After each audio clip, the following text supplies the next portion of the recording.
the daughter of Dan and Kathy at the back. It's my privilege and joy to welcome you this morning and stay there with me. I've got allergies this morning, so it's a little interesting. Dad, it's your fault. It's not right last night. The first time we're going to do is number 646, My Country 'Tis of Thee.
Soften our hearts and prepare us to receive your word.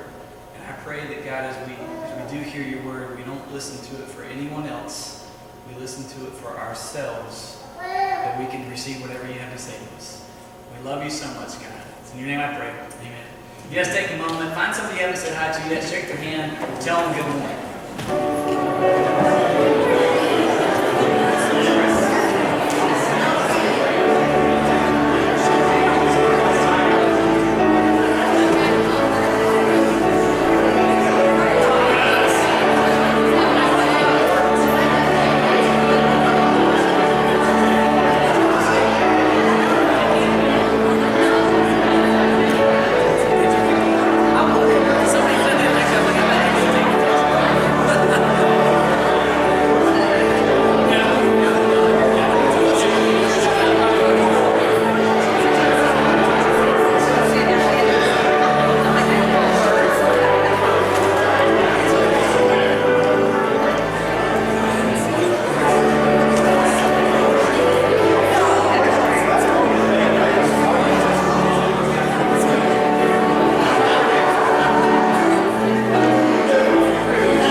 So our first announcement today, okay, if any of you have not been coming to our Wednesday night Bible studies because we did not have childcare, I want to say congratulations to David Payne because we officially have childcare.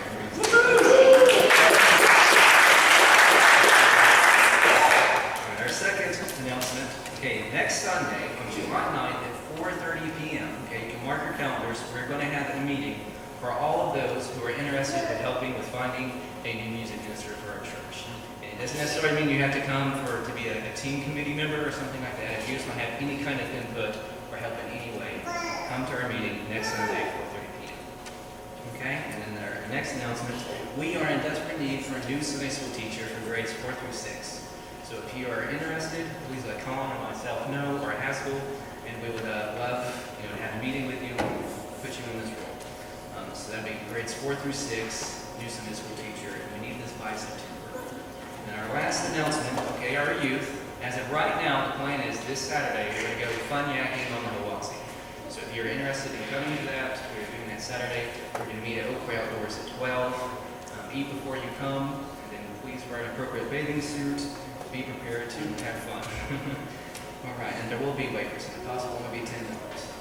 So fun yakking Saturday, or going if the weather is permitting. All right, thank you guys very much. I'm going to hand it back over to Collin.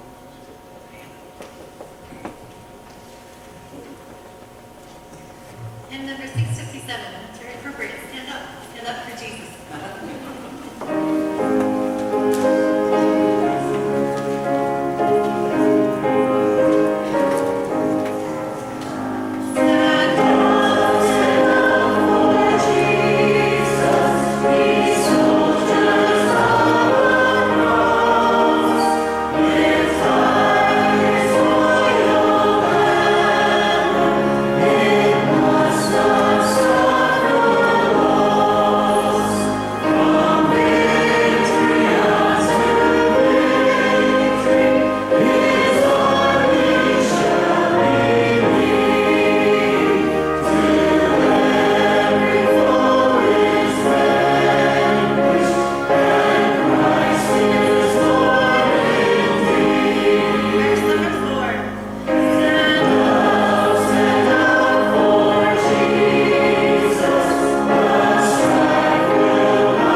Father, once again, we just come before you, thankful, Father, just how blessed we truly are. Thankful that we have a place to come worship, do so with freedom, Father, that many have laid down their life for. Father, I ask that today you would just give a special measure of your grace and peace to those that are in harm's way for the freedoms, protecting the freedoms that we sometimes take for granted. I thank you for this part of the service, Father. We return back to you, Father. Just the many things that you blessed us with. Help us not to take that for granted, Father. We just acknowledge you being in this and the following part of our service. In Jesus' name we pray. Amen.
say thank you again for joining us. If you're a child, or even maybe, I guess, a child at heart, none of them would be great. Anita is going to be, and Jeff, I believe she probably has him helping her doing the children's church this morning. So if anybody wants to go, please feel free to go join them. They'll love having you. So we are going to continue in our study through these churches in Revelation. Those of you who were here last week know that I confessed at the beginning that I knew it would probably needed to be a two-part sermon. I just didn't know where to cut it off. And it's funny, I was talking to Tom afterward, and I tried to plow ahead. As soon as I got to ask the accommodation, I had like 15 minutes, and it's like, all right, I'm just going to go for it. We're going to see where we get. And I didn't get far. So we're going to continue that this week. So if you missed it, you can always go to the website and catch it there. And see there last week's there, but we're gonna continue. So I'm gonna read through this and then pick up kind of where we left off, and talk about this stuff. So this is the church in Thyatira. This is Revelation chapter 2, verses 18 through 29. It begins with, "And to the angel of the church in Thyatira write the words of the Son of God, who has eyes like a flame of fire, and whose feet are like burnished bronze. I know your works, your love, and your faith, and service, and patient endurance, and that your latter work exceeds the first." Okay, so here's the commendation. This is one of the greatest commendations that we get inside of these letters. This is awesome. So he commends them on their work, saying, man, you guys are going out, you're working hard, you're doing good things, you're working for those around you.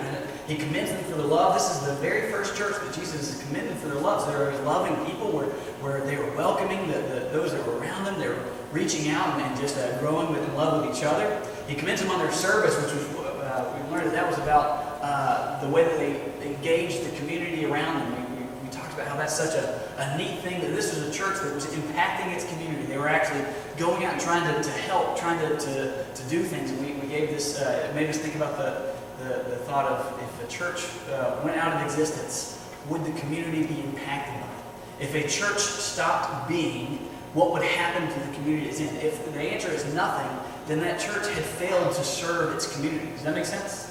It made me think about that as far as the service part goes. That I wonder how long it would take for if a church, and again, we should always think for ourselves too, but if a church stopped meeting, just met one last Sunday and said, well, guys, I guess this is it, we're done, we're going to stop. How long would it take for somebody else in the community to know if no one put it on social media? How long? If it's months or however long, then that means that church was not impacting its community. The community should be different because the church is in it. It should know that it's there. So they were serving their community. They were faithful. They were faithful to each other. They were faithful to God. They were faithful in the way that they acted. If they said they were going to do something, they were faithful to follow through with it. This was a church that had some great things going on. They had some patient endurance, which meant that sometimes things were hard for them. Is church hard for us sometimes? Of course it is. Sometimes it's difficult. Maybe some of you guys had a hard time getting here this morning. That's kind of part of it, right? Allergies kick up, and your kids are not wanting to wake up when they need to, or whatever. And sometimes it can just be difficult, right? But even in the difficulties, they were still doing these great things, and so they're holding on to this great stuff. And he says that their works now were better than they were at the beginning. So this church was doing more at this point and was growing closer to God. They had some great things going for them, right? So that was the commendation we got, but then it goes quickly in a different direction. It says in verse 20, "But I have this against you, that you tolerate that woman Jezebel, who calls herself a prophetess, and is teaching and seducing my servants to practice sexual immorality and to eat food sacrificed to idols. I gave her time to repent, but she refuses to repent of her sexual immorality.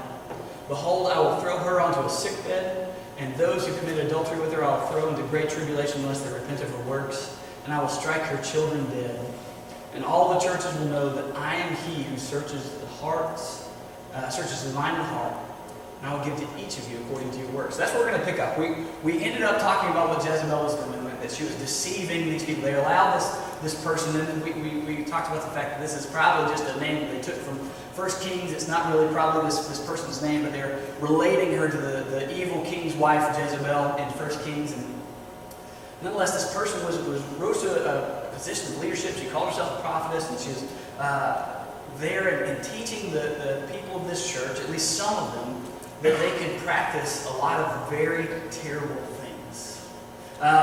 This is There's a lot of things this could be. This could be pre-Gnosticism. This could be a lot of stuff. But more than likely what this is just she is teaching them that it's okay to be very worldly. It's okay to act just like everybody around you because it's not that big of a deal. God forgives and He wants it. Everything's okay, right? And so that she was teaching these people of this church to really kind of put their guard down on sin and not protect themselves from what the world was trying to infiltrate. And so it was leading a lot of people astray. And so God says, Jesus says here that He gave her time to repent, and she didn't. And so then He said, I'm going to throw her. It says, most of your translations will say, I throw her onto a sick bed. What that really means, what that really says is, I'll throw her onto a bed. We infer that it could be a sick bed. It could be her deathbed. But this is something that should give us some pause to think that sometimes whenever God is calling us to repent, when we ignore Him, that is a very dangerous thing to do. When you are aware of sin in your life and you say, well, I'm just not ready to get rid of it, that is a dangerous place to be living because God cares very greatly for the purity of His church and His people.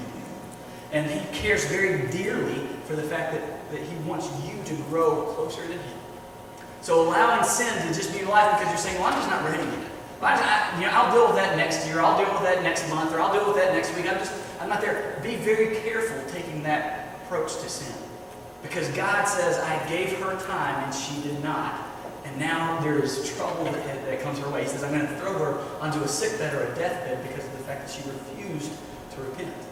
Then He says that those that were following her, that He was going to cast them into great tribulation. He says He's going to cast her children into death. Now what this is not, all the people I read agree on this. This is not her actual physical children. What this is, these are the people who are following after her teaching. They're her disciples and they're spreading it even farther. So not the ones that just sat and listened and thought, oh, that's a good idea. These are the ones that are sitting there listening to what she's saying and says, I like this. I'm going to keep teaching this other places too. And so God's saying, man, there is consequences for this. God cares deeply, greatly for the purity and holiness of His church.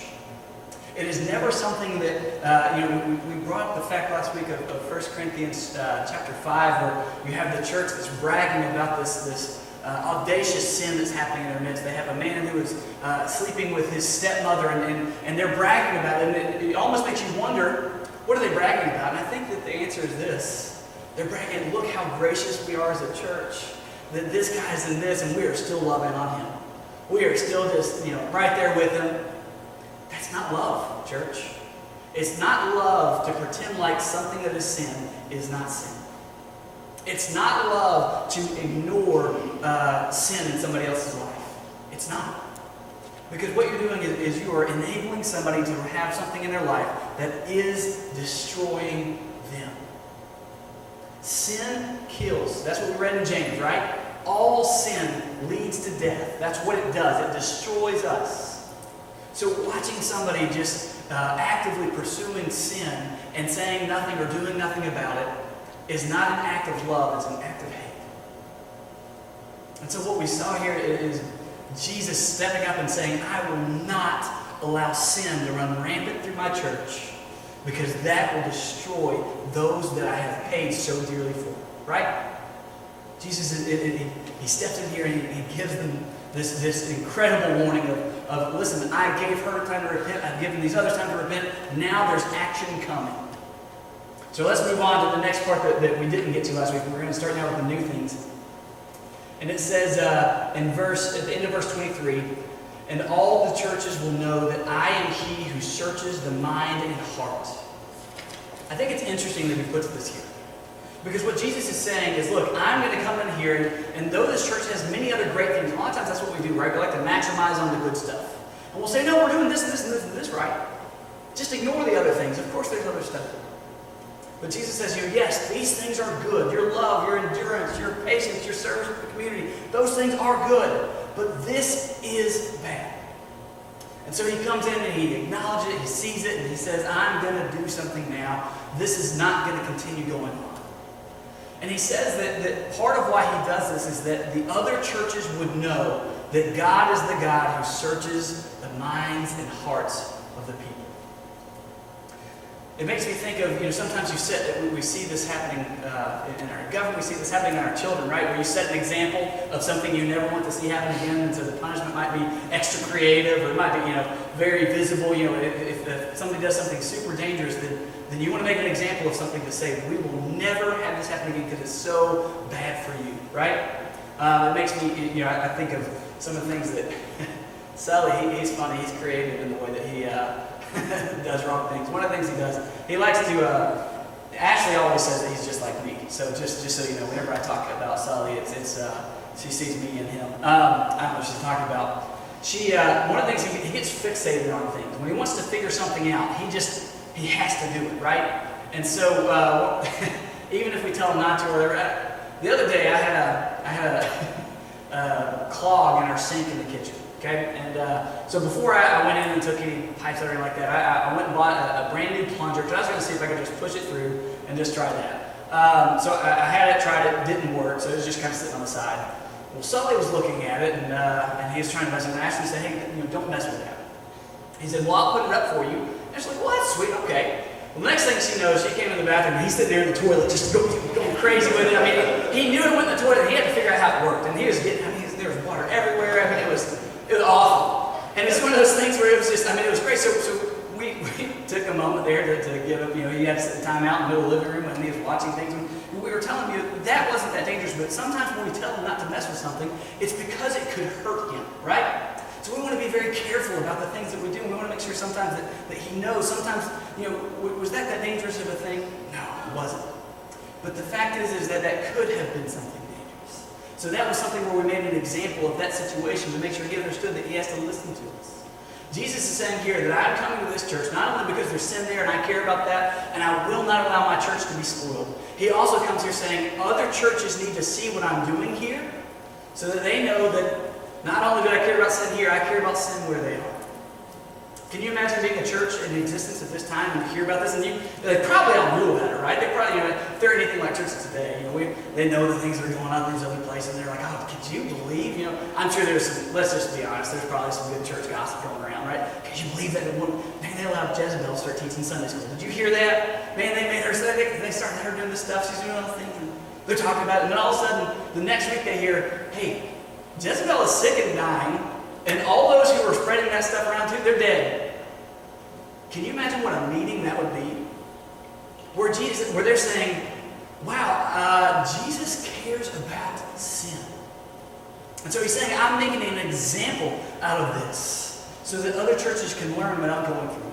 Church, let us be a church that learns from the examples that we see in Scripture and we see around us, not a church that needs to be the example for anyone else in terms of sin, right?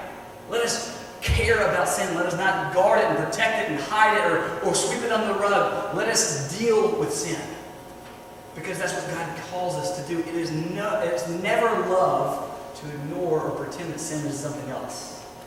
And then he says in the next part of verse 23, and I will give to each of you according to your works.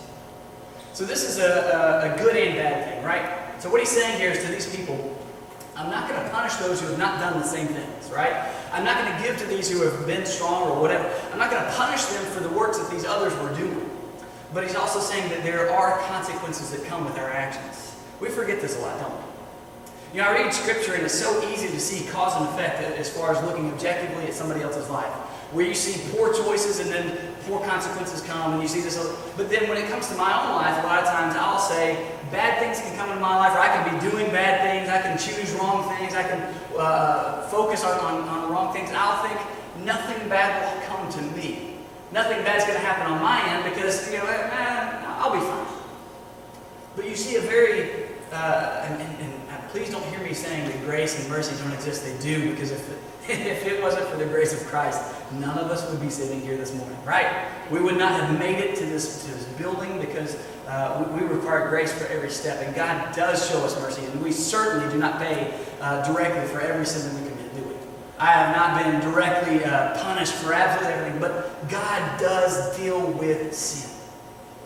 And the fact is that though we know that just because if I call somebody a bad name, I'm not going to immediately stub my toe and say, oh, cause and effect. It's not the way it works. But we can't use that to say, well, therefore I can sin any amount I want and nothing will happen. because that is not true. Jesus deals with sin. He hates sin. I say this example a lot because I think it's the one that's most helpful to me. I think that the way that God views sin is the way that a parent views drug abuse inside of their child, right? Do parents hate drugs when their children are using them? With everything in them. Hate the drugs. Do they love their child? Of course they do. But they hate drugs because they see the destruction in their child's life. Does that make sense? That's the way that God views sin in our lives. He hates it. Not because he hates us, not because he doesn't want us to have fun, not because he wants to be mean. God hates sin because he sees what it does to his people he loves. God hates sin because it destroys those that he loves. And so he does deal with it. He's going to do things about sin in the church because it destroys people. So he says, I'll give to each of you according to your works. Then he says in verse 24, but to the rest of you in Thyatira who do not hold to this teaching, who have not learned what some call the deep things of Satan, to you I say, I do not lay on you any other burden. So there was this one group of people that were following this teaching of this person who's called Jezebel. They've gone into this and they followed in this path that's led to great sin inside of the church. And so there's just spreading sinfulness around. And so they have this and they've seen it. And then what happens is, he says, but not all of you have done this. So he says, so to the rest of you who haven't fallen in here, and they even call this the deeper things of Satan, this deep sin that's gotten learned in this church. Obviously, they've talked about it inside of the church. They've recognized it. I think that this is the people who have not fallen into Jezebel's teaching that have said they've been together with the other people who've held away this man. Can you believe what's happening? Man, they're falling into some terrible things. That's some deep sin. That's awful. The problem is that they were doing nothing else about it. Right? And so what he says is, on you guys that are not doing these things, I lay no other burden. So what burdens had Jesus already laid on those holy people at the church, right? These are not the ones who are doing the wrong things. These are not the ones that are wrapped up in the sin. These are the ones that were doing the right stuff. Probably the ones that were acting, the commendation was said about, right? Probably the ones that were all full of love and service and faith and works. What burden had he already laid on them? He laid on them, first of all, the burden of not falling into the trap that the other people were doing. He's saying, look, and the church that he gives that to us. When we see sin practiced in front of us, we have a burden laid on us to guard ourselves from its temptation. We have a responsibility to guard ourselves from temptation. Several weeks ago, I gave a definition of temptation that I've heard before. It's temptation is desire plus opportunity, right? Both of those together equals temptation. You don't have temptation if you have an opportunity to do something that you have no desire to do, right? If you have zero desire but an opportunity, it's not temptation because you're going to say, I don't want to do that, it's fine. If you have a desire to do something but zero opportunity to do it, that's not temptation either, that's simply desire. What temptation is when you have desire plus an opportunity to do it, that's temptation. And so we need to guard ourselves from temptation, where we protect ourselves from the opportunities to do things we know we shouldn't do. For some of us, that could mean drastic things. If your greatest temptation is something that has to do with your cell phone, maybe you don't need it. Have you ever? I know that's mind-blowing to people today because how do you live without a cell phone? How in the world? What would I do? I wouldn't know where to drive. I wouldn't, all this stuff. But it's funny because we become so attached to certain things, thinking they're indispensable. When maybe God's saying, you know what? It would be better for you to lose your hand or your eyes than your soul. Than to lose yourself entirely into the sin. And again, I'm not talking about losing salvation. I'm talking about losing your purpose in life and losing your testimony, losing your witness to others because of sin. So if it's your cell phone, get rid of it. If it's your computer, get rid of it. If it's your whatever, get rid of these things.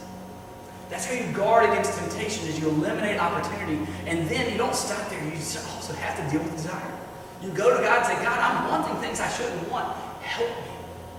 So that's the first burden he's put on the rest of the holy members of this church. He said, do not fall into that trap. Guard yourself against that temptation. The second burden he put on them, though, was to deal with it in their church. Remember, this letter was written to the ones that were probably doing the good things, because he didn't write directly to those people who had fallen into these things. He's writing directly to the ones who had not fallen into this evil. And he says that he has against them that there are some in their midst who are doing this stuff. That there is this teacher who's teaching terrible things. And there are people falling into it. The church is responsible for keeping itself holy. So that means that I have to know the people in this room, and I have to care about what's going on in their lives. I have to know that if somebody is falling into some terrible sin, I have to be man enough to go to them and say, I love you. And that's destroying you. But not just me. You. We have to remember this. This is not written to pastors only. This is written to churches as a whole. That we have to care about sin together inside of our church. We have to care about what it would do to our church to allow sin to run rampant. We have to care about what that sin could do to our witness to the community. We have to care about what that sin is doing to us as individuals. That sin can be so many things, can't it? So many things that we turn blind eyes to, that we sweep under the rug. Well, we idolize things in the church. You know, it's funny because we've talked about it a lot in here, but you know, as far as music and things like that, and we're in a time of transition right now. One of the things we have to be so careful of, though, is that we never idolize anything or hold tight to anything, hold tighter to anything than we do to Christ. And what I mean by that is that we can make an idol out of our preferences, can't we? We can idolize them and make a God out of something that we prefer, as opposed to saying, God's the only God there is. And that's something we have to be so cautious of. I think there's more things, though, than in the church today, and I've talked about them before, but we sweep so many things on the road. We don't talk about sexual sin. We don't talk about pornography and the addiction that is rampant in our country today. We don't talk about struggles in marriages, right? Because nobody in here has any struggles ever in their marriage, do they? Never had a problem in your life. Never had an argument. But the thing is that even though that's true, of course we've all struggled. We don't talk about it. We don't admit it. We don't talk. We sweep it on the road. We put on our happy face. We do these things because that's what we've been taught to do in our culture, and it's wrong. Jesus puts the burden of sin on the whole church, saying, hey, bear each other's burdens. To bear each other's burdens, that means I have to know what's going on. We have to be a church that lives honestly together. Can I make anybody in here live honestly? No. Does that mean that anybody needs to come? We're not going to take turns stepping up in line and confessing all of our sins in front of everybody. I think what it means is that we've got to have those in our church that we are in honest relationships with. I've got to have people in my life that I am honestly doing life with in my church so that I can be doing what this is commanding. And he says, so I'm not going to put any other burden on you. I'm not saying go out and do anything else other than this. I want you to guard yourself from the temptation that's there, and I want you to deal with the sin that's there. Go and talk to your brothers that you know have fallen into this, and talk to them. Then he says, hold fast to what you have until I come. I'm going to read this again. It says in verse 25, only hold fast to what you have until I come. The one who conquers and who keeps my word until the end, to him I will give the authority over the nations, and he will rule them with a rod of iron, as when the earthen pots are broken in pieces, and even as I myself have received authority from my Father. And I will give him the morning star. He who has an ear, let him hear what the Spirit says to the churches. So he says, hold fast to what you have till I come. So no other burden other than this. So he says the first burdens you already have are those. This next burden is this, to hold fast to what you have. That word hold fast is the word krateo, and it's a very strong word. It's clinging to something. One time when I was younger, I'm going to tell a quick story. We had a tree house. My dad had built it. It was out there in the front, floor of it. The floor was about 9 feet off the ground. And so we were out there, my sister and I, and she was evil. And she had told me we were wondering if we could get off the front, like if we could somehow, not jump off. It was too high for that. But if somehow we could make this happen. So she said what she would do is she'd be below me, and if I would hang down from the thing and drop, she would catch me, right? And this sounds like a great idea to everybody, doesn't it? We were young, and I was stupid. And I'm sure she, anyways, I'll tell the rest of the story. So I climb over, there's railing there, and I climb over, head around, and I'm getting there. And I don't know if you've ever had to try to go from standing on something to hanging from it. It's a precarious thing to do. As you're trying to get in grip and move. So finally I get I'm hanging, I'm sitting here, and I'm holding on for dear life, right? I mean, it doesn't sound like high, but when you're young, it's 9 feet, feels like a lot. And I'm sitting here just white knuckle grip holding onto this thing, scared to death of dropping. My sister ends up giving me a count. She doesn't catch me. I drop, I fall straight to the ground, and I was fine. Nothing happened, but it was a moment of learning for me of, hey, don't trust your sister. There you go. Lesson learned. Good night. No, that's not the whole lesson. But again, I think of that grip that I had in that moment before I let go. That's this clinging to, right? Holding on tightly to something, not letting go, just grabbing it with all you have. And what he's saying is hold tight to these things that I told you were good in your church. Hold tight to your relationship with Christ and hold tight to these things that were already there that were great. Hold fast to them. Sometimes we see these other burdens of dealing with sin and we let go of the things we're doing good to focus on dealing with the things we're doing bad. He's saying, no, don't do that. Don't make it one or the other. Keep doing good things and deal with this other stuff that's in your midst. So he's saying, hold fast to these good things there. Then he says to, in that next part, the one who conquers and who keeps my word to lead, to him I'll give authority over all the nations. So this is a promise that all true Christians will rule with Christ in his earthly kingdom. And so this is one of those things where Jesus is just promising, saying, look, there is reward that comes from being faithful. There is a reward that comes. You get to, the next is going to be better than the first. That's why we deal with the things we do now. That's why we deal with the fact that it would be a lot easier to say, let's just sin and not worry about it.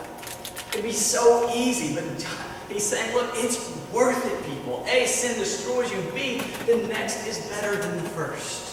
What comes next is better. Your resurrected life is going to be outstanding, so press on until you reach the end. Then he says that, and I will give him the morning star. So that we get to read, I'm going to flip to it real quick so I didn't type it out. So Revelation chapter 22, verse 16 says, I, Jesus, have sent my angels to testify you about these things for the churches. I am the root and the descendant of David, the bright morning star. So when Jesus says he's going to give the morning star to these people, he's saying, I give you myself. Jesus is making sure that he encourages and letting them know that nothing they're to do is to be done on their own. You and I have zero power to produce holiness inside of a church. Collin, Cooke cannot do that. I can't. There's nothing I can do to produce holiness. The only thing I can do is hold tight to Jesus, teach his word, and allow him to do what he inevitably does. Calls Christians to growth and holiness and maturity. So we're not called to do anything in anybody else's life other than be obedient to Christ. To walk through life together, to say, hey, let's do this together. Let's do life. To admit struggle, because the fact is we do struggle. And then deal with it. I want you guys to bow your heads and close your eyes with me.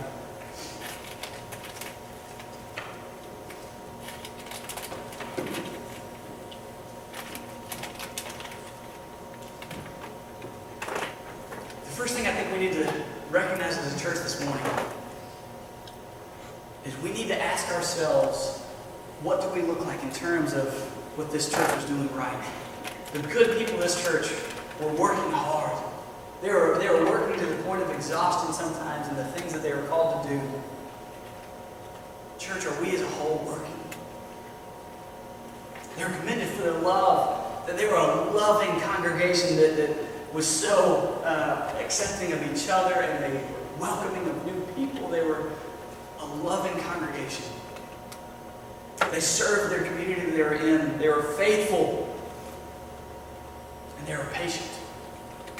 Church, let us be just encouraged this morning to hold on to being those things. That we would be known for being hard workers, loving, faithful in our service to each other, to our community, and patient when things are hard.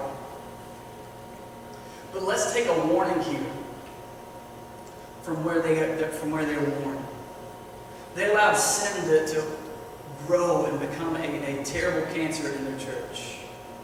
Something that started out probably very small with somebody teaching a few things that weren't very good or setting some terrible examples, and they just decided not to do anything about it because it was just easier.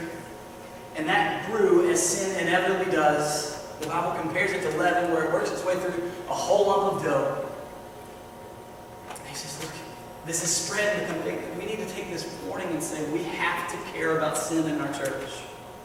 We can't let the world define what sin is. We can't let anyone else define anything about it. We have to accept the definition that the Word of God gives us and not be tyrants, not be bigots, not be angry, abusive friends, but to be loving and humble and acknowledge what is sin.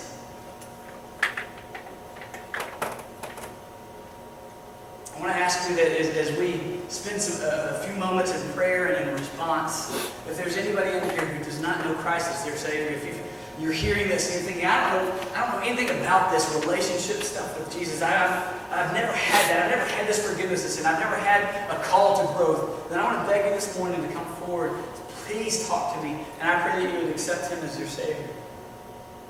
I want to ask that if anybody in here has been attending our church for a while, and again, when these churches are being written to, this is written to members of churches, and if you feel like this is the right time, if God's calling you to membership today, I would ask that you come forward this morning as well.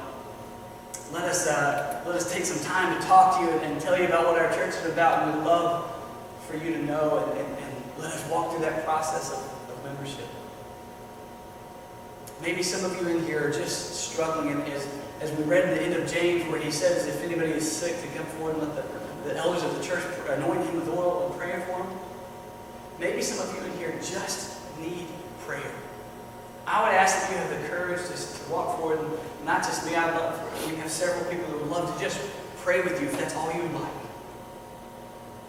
But whatever God leads you to inside of this invitation time, I pray that you do it. God, I pray that as we end this service, as we end this study of this church of Thyatira, God, that you would encourage us to be in the good things that it was, to be loving and faithful and hard workers and patient, and let us serve our community and let us make a difference in Delano. God, I pray that you let us see the example here and let us be one of these churches that knows that you are He who sees minds and hearts. That you know our intentions and you know the secret deeds that we do. You know everything about us. And you hate sin. God, help us to hate sin as you do. Lord, let that begin in my own heart, not hating others' sin while I'm protecting my own, but to be disgusted with my own sin first. Lord, I pray if there's any in here who don't know you as their Savior, I pray you would call them to you this morning. I pray that you would draw them forward, arrest them with your Spirit, and save them. Lord, I pray for any in here who are dealing with whether or not to join. I pray, God, that you would just give them clarity on what to do there.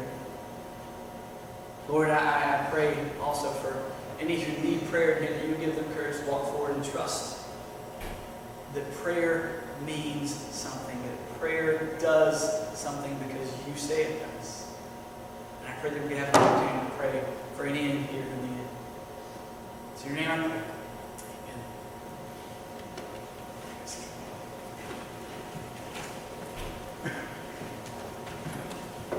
And number 413, chorus. Time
given us to be here. Thank you for this study, Lord. God, sometimes it's, it's difficult to talk about some of this stuff, and sometimes it seems hard, but help us to keep in mind always that you are our loving Savior. And because you've saved us, you can call us to these great things. You can hate sin in our life because you did something to help us deal with it. Help us to grow in our understanding and help us to grow in our walk with you.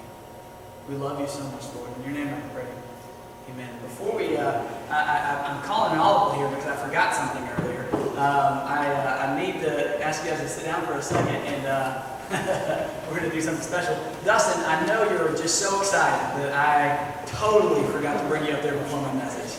It was gone. I forgot entirely, and he was pumped. So you're coming up now and getting to share a little bit.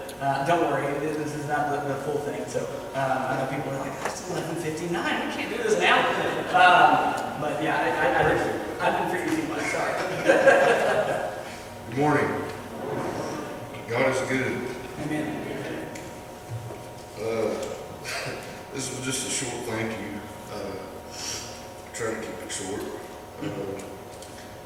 In my mind, before I come up here, I'm engaging and exciting like Collin is to watch. And when I get up here, it just falls, every step and stuff falls away. It's terrible. Just bounce a little bit. Yeah. Yeah, that minister.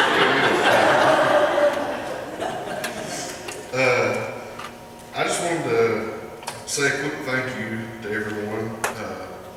Thank you for all the prayers, financial support, and the encouragement the past few weeks. It's meant a great deal to me. All those things have allowed me to open my eyes wider. They've changed my perspective on life here in this temporary place forever. And it's also made me realize that I've had God in a box after all. Collin spoke about that before, about having God in a, we all try to fit him in a box, and I ain't got God in a box. I know he's everywhere. But when you go on the other side of the planet and see him do things that are just, I had him in a box. So that's one of the things that I realized. One thing I want to say is that through this whole experience, beyond a shadow of a doubt, I've learned that prayer works, prayer is powerful. It's not meant for us to, I don't think, to do ourselves. The more fellow Christians, believers we get to pray for us, it alleviates the burden and tension on ourselves. So, my journey through all this started with a simple prayer, wanting to serve God in my church, which turned into a 5 or 6 month long prayer and struggle to figure out where I was supposed to fit in. Where he needed me was not right here where I'm standing, where I thought I would be, because this is out of my comfort zone, as I've told you before, but was further from my comfort zone, which was travel and places I've never been before.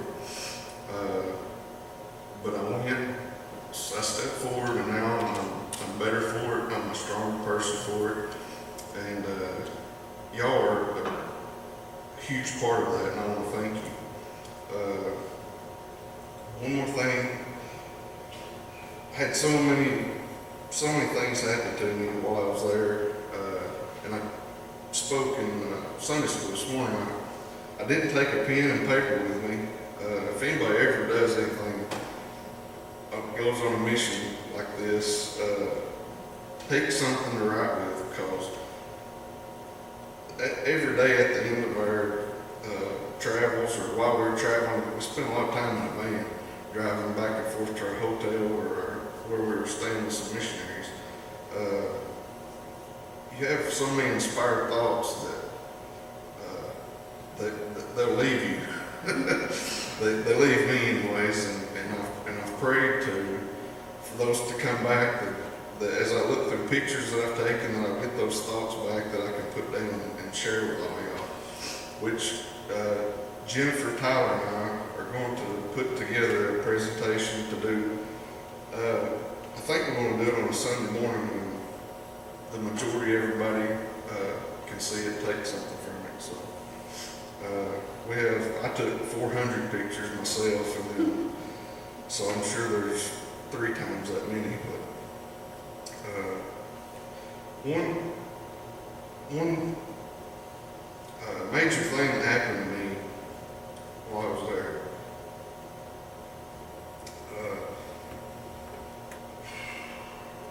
Started like this. Before Collin got here, Johnny Moore was our pastor, our interim pastor. And my daughter, Lainey, she began to ask a lot of questions about salvation. And me and her mother tried our best to explain that to her, what that was. And to that 7 and 8-year-old, that's a lot to wrap your mind around. Not just physical things like baptism and stuff, but the spiritual side of it. There's a lot of questions.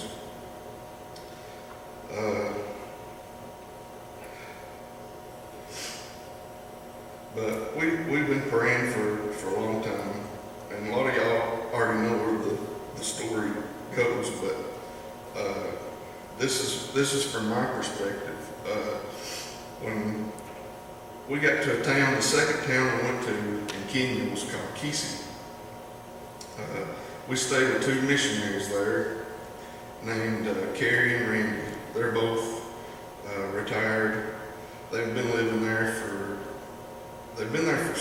on and off for 7 years, but living there for 5 straight now. And Randy runs a egg production. He has laying hens that provides money and food for his home, and it affords him to hire people and mentor them at the same time. And he started a rehabilitation program for people with alcohol and drug problems called U-Turn for Christ.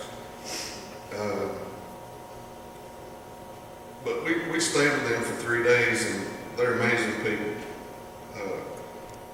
They're from Florida. I wish everybody here could meet them. Maybe they come home in December, and I told them I wish they're just amazing people. But the first night we were there,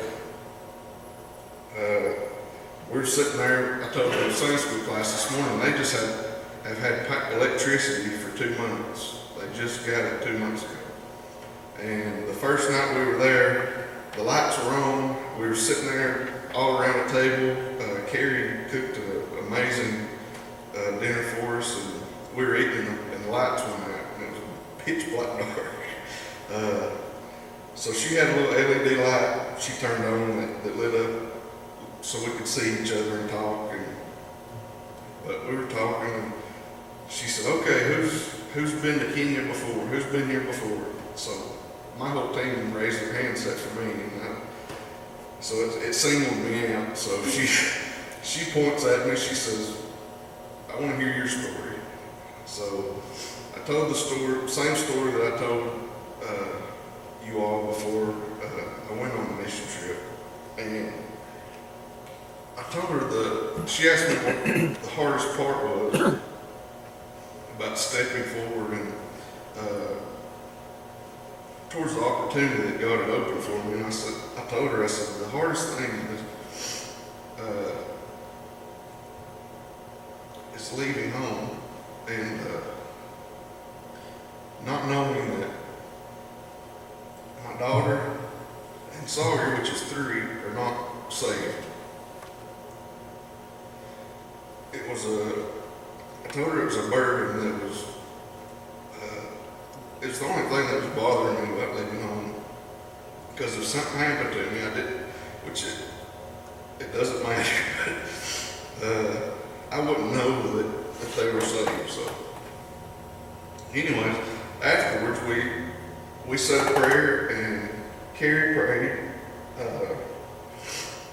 for Lainey to have clarity and that God would make it easy for her mind to understand and it would work its way out. Well, not the next morning, but the next morning I woke up and got my phone off the charger, turned my phone on, and I had a text that said, Lainey Claret saved last night. So, through all those prayers, and that just is another confirmation to me that I was where I was supposed to be. I was praying for what I was supposed to be praying for, but I'm just so thankful that God gave her clarity that she could understand what we were trying to explain to her.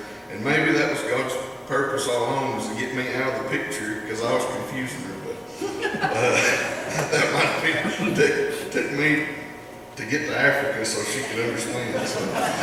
But I'm so thankful for that. And Collin's already asked, but I'm going to ask it again. If there's anybody here that doesn't know Jesus is their Lord and Savior, I beg of you to ask questions. To the deacons here, to Collin, come to me. There's many people here that would love to answer the questions and help you find clarity so that you can wrap your head around and understand that this place is temporary. We're here to glorify God and share the message of Jesus, that God saved us from ourselves. He loved us so much that He saved us from ourselves. He's given us a way out that's bought and paid for, that we just need to accept it. And it sounds easy, but it's hard to explain to someone. I've never really sat down and tried to explain it to someone, but we've done Lainey several times, and it's tough for me to explain that. But if you don't know, and if you have questions, please ask questions. Ask questions. That's how you're going to find it out. And I pray that you do that. So, anyways, that's my rant, I guess. Thank you all for the experience.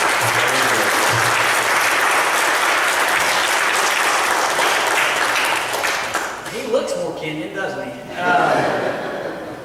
I'm so thankful for what God's doing in Dustin's life. I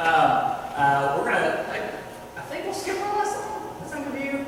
We'll do. We're at 12:12. I do want to say this. We'll wrap up with this. We do have service tonight. We'd love for you to be here. We have teen kids tonight. We have our youth discipleship tonight. We have choir practice at 5:45. So lots of things going on. We'd love to see you guys come back here. Very excited for what God's doing in our church. And I love you all. I'll pray and we'll dismiss like that. Thank you, Jesus, for today. Thank you for the time again you've given us to be here. I pray, God, that you be with us as we go out. Pray you would just call us all to ruminate on what you've taught us today, and let us meditate on it and let it continue to soak in and change us. God, I pray for our service tonight that you would just prepare us for what you're going to teach us there. We love you so much. In your name, I pray. Amen. Good afternoon.